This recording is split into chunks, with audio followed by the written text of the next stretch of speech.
Olá amigos, tudo bem? Meu nome é Josemar Bueno e hoje vamos falar mais uma vez de tarifas de energia e eu vou aproveitar essa reportagem aqui, na verdade a notícia, do próprio site da ANEEL, então direto na fonte, então a agência aprova novas tarifas para a distribuidora Roraima Energia, Bom, então antes de começarmos o nosso vídeo, quero deixar mais uma vez um convite para vocês. E deixo o convite para que conheçam o nosso curso de Mercado Livre de Energia.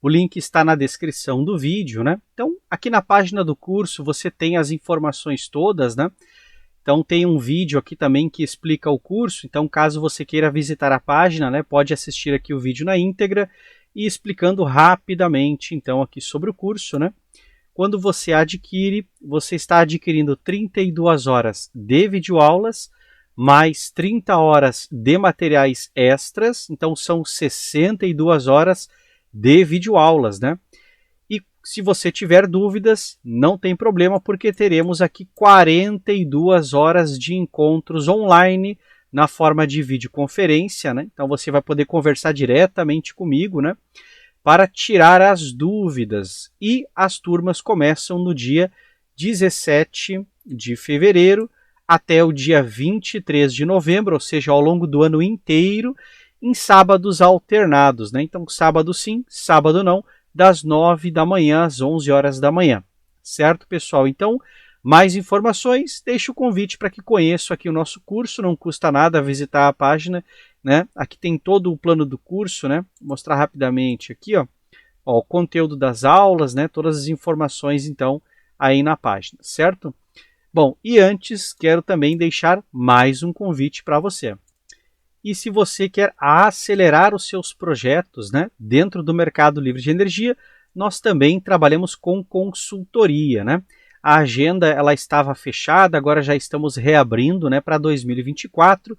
Então, também aqui na página, você pode clicar no botão agendar, tem aqui também a explicação sobre, os serviços de assessoria, Então, basta aí você clicar em agendar, escolher a data e o horário, E pronto, certo, pessoal? E também temos o nosso grupo de negócios, Se você quer participar de um grupo para fortalecer o seu network, temos o nosso grupo Mercado Livre de Energia em Foco, São lives às quartas e sextas-feiras à noite, onde nós falamos então sobre negócios, Então pode também clicar aqui no link, está na descrição deste vídeo, E conhecer aqui o nosso grupo. Bom, agora sim, vamos para o nosso conteúdo. Bom, então pessoal, eu peguei a notícia aqui para usar ela como um contexto para falar de algumas, ou melhor, responder algumas perguntas que já me fizeram, Algumas em comentários do YouTube, outras nos nossos grupos, Nós temos um grupo público no Telegram, e também no WhatsApp. Então, se você quiser, o link também está na descrição aqui. Eu sempre esqueço de avisar que tem o grupo do Telegram, e também tem os grupos no WhatsApp, Para entrar no grupo do WhatsApp, o link está lá no nosso site, Não coloco aqui porque cabem poucos, no WhatsApp. O Telegram cabem milhões no grupo ali, então eu posso deixar o link nos vídeos, não tem problema, Bom, mas então vamos lá, vamos explicar isso aqui, vamos no nosso contexto então. Bom, aqui a ANEEL publica, A agência aprova novas tarifas para a distribuidora Roraima Energia. E aí quando nós vamos verificar, por exemplo, a Roraima Energia Sociedade Anônima, Então, ó, menos 10,45%. Então, foi um reajuste que deixou mais barata, a tarifa de energia para o consumidor, E aí nós temos aqui, ó, baixa tensão, a média 10,14%, negativa, A clientes de alta tensão, então, menos 7,56% e efeito médio para o consumidor, menos 9,62%. Bom, mas aí uma coisa interessante é a ANEEL aprovando as tarifas, ou seja, como é que funcionam as tarifas de energia no Brasil e por que não tem uma tarifa só? Que é a pergunta que me fazem, Bom, então vamos lá. Respondendo a primeira pergunta, então. Por que a ANEEL que faz a aprovação das tarifas? Por que não são as próprias empresas que colocam o preço do produto, que, digamos assim, criam as tarifas? parece justo, né? Porque em qualquer outro negócio é a empresa que coloca preço, né? Afinal, é uma empresa privada, né? Mas é que tem um detalhe fundamental aqui, e aí eu vou explicar usando as empresas de telefonia como exemplo, tá? No passado, as empresas de telefonia, elas tinham também uma área de concessão e existia uma restrição, né? Então elas tinham o chamado monopólio natural, né? Então tinha uma empresa de telefonia, ela ganhava concessão do governo e ela podia então distribuir linhas telefônicas naquela área de concessão. Por quê? Porque as linhas eram via cabo, envolvia uma infraestrutura, né? Ou seja, conexões subterrâneas, às vezes o compartilhamento dos postes, né? Ou seja, além da rede elétrica também as linhas de telefonia, né? Bom, com o avanço da tecnologia, o sistema de telefonia foi ficando cada vez mais digital, né? Então começou-se a fazer mais sentido ter livre concorrência. Por quê? Quando você tem livre concorrência em um ambiente saudável, né?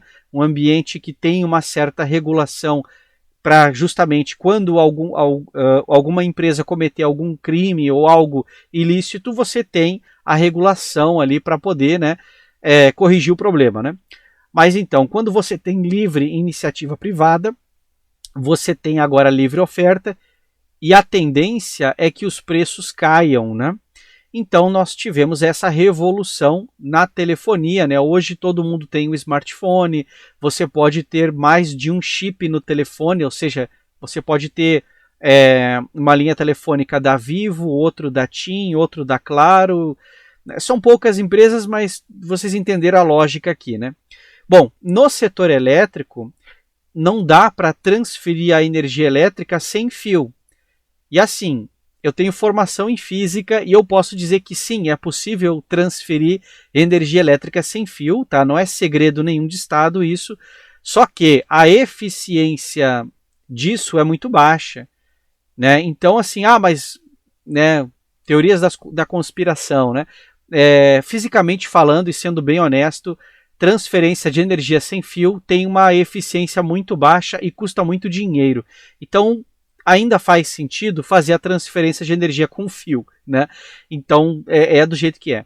Isso causa, então, o chamado monopólio natural. Ou seja, não tem como as empresas competirem, né, no livre mercado para a distribuição da energia. Por quê? Porque envolve, no caso, toda a infraestrutura física, né? Então, por enquanto, né, ninguém conseguiu resolver esse problema. No mundo inteiro é assim, tá? A infraestrutura física, você tem uma área delimitada e a empresa vencedora, seja de um leilão ou a forma que for, ela recebe uma autorização ou permissão para atuar. Então ela tem aquela área de concessão onde ela pode então fazer a manutenção da infraestrutura e expansão do sistema elétrico, né, que é basicamente manter os postes em pé e os fios conectados, né? Falando a grosso modo, né? Bom, mas então, quanto custa esse serviço, né? Como nós temos o contrário do livre comércio, ou seja, apenas uma única empresa, né? Não dá para deixar essa empresa cobrar o preço que ela quiser, porque se você fosse contrário a fazer esse pagamento, não teria o que fazer, né? Veja, você não teria opção, né? Uma opção de ir para outra empresa, certo? Então existe a agência reguladora, nesse caso aqui a ANEEL, ela usa um método, né, que ela calcula o custo, né, e usando esse método de cálculo, ela divulga então o custo e os valores então das novas tarifas. Esse valor de tarifa, tecnicamente, ele é justo para a distribuidora e, ao mesmo tempo, justo financeiramente para os consumidores, né? Podemos reclamar, podemos elogiar, mas a questão técnica é só explicar como isso é, certo? E aí vem algumas perguntas. Então, agora que eu já expliquei o contexto, né? A pergunta assim, que me fizeram é: Josemar, mas por que não tem apenas uma única tarifa, né? Por que temos, por exemplo, tarifa para grupo A? Aí tem a THS verde, THS azul. Agora a gente tem o sistema de compensação, né, a SCEE, né? Temos para grupo B, por exemplo, né, tarifa convencional monômia, tem tarifa branca. Ou seja, por que são vários modelos tarifários? Por que não é uma tarifa só, né? Bom, e aí eu vou explicar o porquê é interessante ter o chamado sandbox tarifário com várias opções de tarifa, porque isso beneficia não só a distribuidora, beneficia todos, né? Olha só, eu vou fazer uma analogia aqui com, por exemplo, essas empresas de aplicativo, né, de transporte por aplicativo. Então, Uber, 99, né, essas empresas aí. O que acaba acontecendo? Vamos supor que são 17 horas, né? Então, neste horário, se você for pedir para se locomover do centro da sua cidade para a periferia, ou vice-versa, né, da periferia para o centro, você vai perceber que o preço ele é mais caro do que se você fizesse essa corrida, vamos supor, às 15 horas da tarde ou no horário das 20 horas, né? Por quê? Porque é um momento em que tem mais demanda, ou seja, você tem menos motoristas para o número, né, de consumidores, né, querendo então chamar aquela corrida, por assim dizer, né? Então você tem a lei da oferta e da demanda, né? Se você tem uma demanda muito grande, como é que você faz, né? No capitalismo, simplesmente você coloca, então, aumenta o preço da corrida. Aquela pessoa que tem dinheiro, ela consegue pagar a corrida, né? E ela vai fazer, então, vai chamar. A lógica inversa, né? Por exemplo, mas se o preço fosse o mesmo, se a tarifa fosse igual para todos, aí teríamos um problema simples. É simples de imaginar. Teríamos menos motoristas, não é? Veja, se você coloca um limitador natural no preço, ele vai refletir do outro lado, que é na oferta. Por quê? Lembra, é livre oferta. Então, tem que ser atraente para quem está ofertando, né? O consumidor, ele paga se ele quiser. Então, o risco é de quem faz a oferta. Eu posso dizer, não, eu faço a minha corrida aqui por R$100 aqui para ir até o centro. Bom, ninguém vai aceitar essa corrida, né? O que as pessoas vão preferir fazer? Chamar um táxi ou então de repente pegar uma linha de ônibus, né? Ou seja, você tem o sistema se locomovendo de forma fluida, né? Você tem a fluidez do sistema, ou seja, é a diferença de potencial monetário. Você tende a colocar a oferta para onde tem mais potencial monetário, mas o potencial monetário também ele decide, né? Ele só vai aceitar transferir aquele valor em dinheiro, tendo certeza da entrega do produto. Então você tem um equilíbrio normal do mercado. Esse é o capitalismo, né? Nem vou explicar outros modelos que não dá para fazer analogia, porque, né, ficaria algo... não dá para comparar exatamente, tá, pessoal? Porque o produto em si não existe em outro sistema, né? Você não tem, por exemplo, não existe um modelo de transporte socialista para eu comparar, né? E nem, não sei, outro modelo aí, mas não existe, né? Simplesmente não tem, né? Tem idealizações de como funcionaria, não sei se na prática não sei se funcionaria, né? Mas aqui na tarifa de energia o que acaba acontecendo então, né? No horário de ponta, que tem o horário fora ponta e horário ponta, né? No horário ponta, a tarifa ela é mais cara. Para quem? Para o grupo A, tarifa binômia, né? Ou seja, você tem modelos tarifários que têm distinção por posto tarifário. Distinção aonde? No preço. Mas por que é mais caro no horário ponta? Para causar o chamado deslocamento de demanda.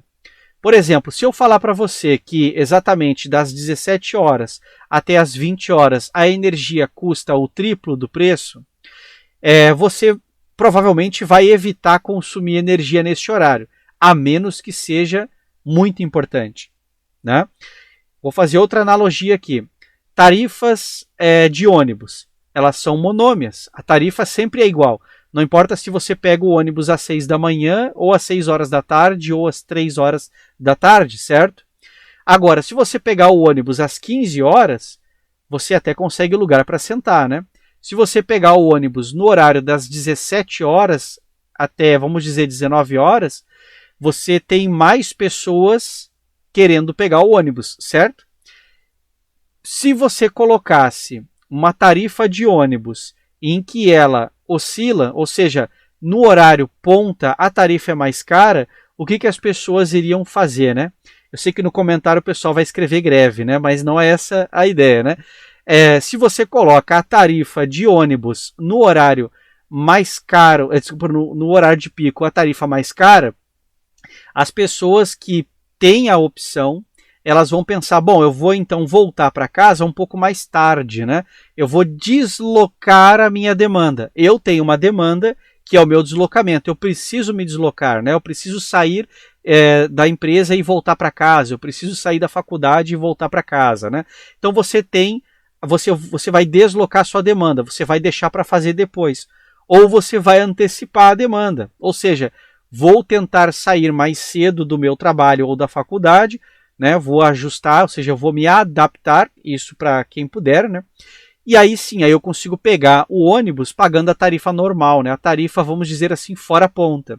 Então, na energia, quando você tem uma tarifa binômia, e ela pode ser até mesmo trinômia, você tem distinção por posto tarifário, né? Só que você não paga só a energia. Na verdade, você paga 3 coisas. A TUSD, potência, a TUSD, energia, e você tem a TE, que é a tarifa de energia. Para a distribuidora, o importante é a TUSD, porque a tarifa de energia ela faz apenas o chamado repasse. Então ela não ganha tanto dinheiro assim com a TE, né, a tarifa de energia. Por quê? Porque ela tem que comprar isso, depois ela tem que distribuir para daí ter o seu faturamento. E como não é ela que coloca o preço, lembra, quem coloca o preço é a ANEEL, e a ANEEL calculou um preço justo, né? Então, tecnicamente, essa margem não é tão grande assim. Agora, na TUSD, poderíamos pensar, mas a TUSD é a mesma coisa, quem define é a ANEEL, certo? Porém, se a empresa for eficiente, vamos supor que a empresa ela invista em postes de concreto bem estruturados. Os postes não vão cair tão fácil, né? Vamos supor que elas invistam em rede de média tensão compacta, redes de alta qualidade, né, cabos isolados, etc.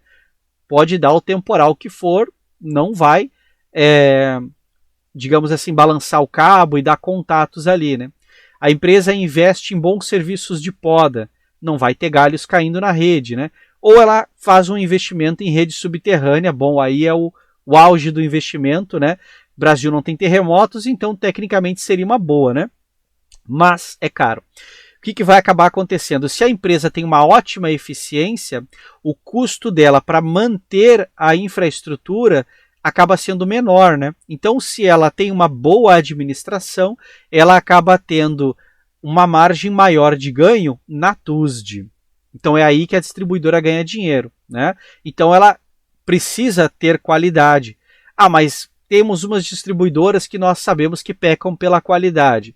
Bom, podem pecar, mas elas acabam perdendo a concessão, porque a ANEEL, né, pode retirar a autorização, a concessão dessa empresa. Mas essa empresa tem metas a cumprir, né? Ou seja, tem uma auditoria que acontece ali. E pensando que tudo acontece de certa forma dentro da lei, tudo direitinho, então tecnicamente as empresas que honrarem, né, por terem um bom atendimento, vão sempre ter um equilíbrio econômico interessante, né? Mas então, faz sentido termos uma única tarifa? Não. Faz sentido termos várias tarifas que as pessoas possam escolher. Aí eu vou dar o exemplo de novo com o ônibus, né? Se você coloca a liberdade para que a empresa de ônibus possa criar várias tarifas e manter a tarifa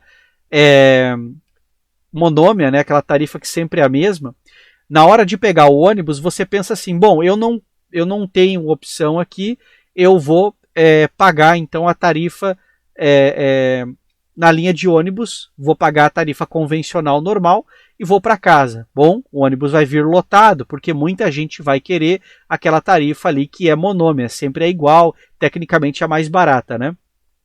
Agora, hoje eu estou muito cansado, então hoje eu vou esperar quando passar aquele ônibus que é mais caro, eu vou entrar nele, ou seja, vai ter uma linha que faz a mesma linha, mas aí você tem a opção de escolher entrar naquele ônibus e pagar um pouquinho mais caro, mas você vai sentado, vai com ar-condicionado, né? Então, fazendo uma analogia, né? Isso não existe no Brasil, né? Tarifas diferenciadas para linhas de ônibus, né? Se bem, fica a dica aí, né?